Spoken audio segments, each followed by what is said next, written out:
Hello everyone, and welcome back to Book, Body, and Beyond. My name is Ross. Happy Wednesday to you. It's Holy Week.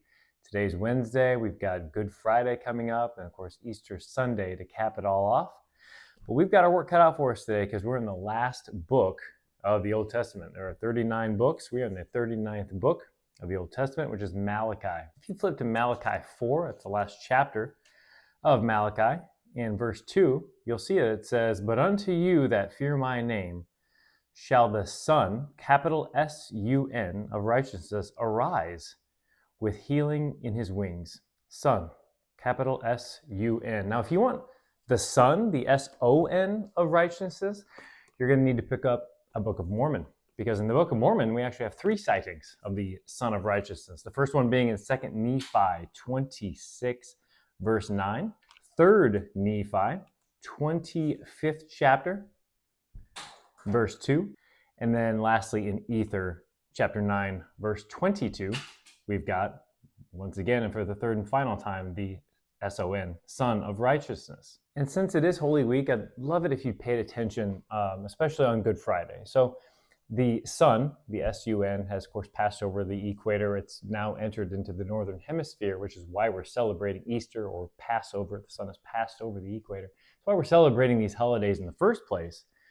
But I want you to pay attention particularly to Good Friday, because ultimately the sun, call it the S-O-N, in this case Jesus, says in Matthew 12:40 that he is supposed to be in that tomb for 3 days and 3 nights. So most scholars believe that Jesus passed away at the age of 33, so in the year 33, at 3:33 p.m. on the 3rd of April. And again, this all took place on a Friday. So Friday at 3:33 p.m. Let's fast forward 24 hours. Now we're at Saturday at 3:33 p.m.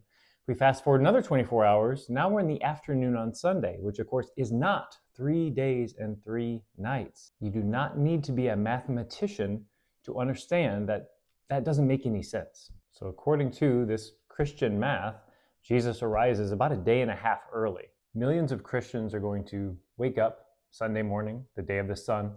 They're going to face east, and they're going to wait for that sun to rise over the horizon, the S-U-N. And that is because Christianity is the latest form of sun worship. So I hope you've been enjoying your Holy Week so far. I certainly invite you to cap it off on Sunday by facing east, right at sunrise. Watch that risen Savior come up over the horizon and just enjoy the splendor of that light of the world. That's all I've got for this Wednesday. Look forward to next Wednesday diving into the New Testament. See you then.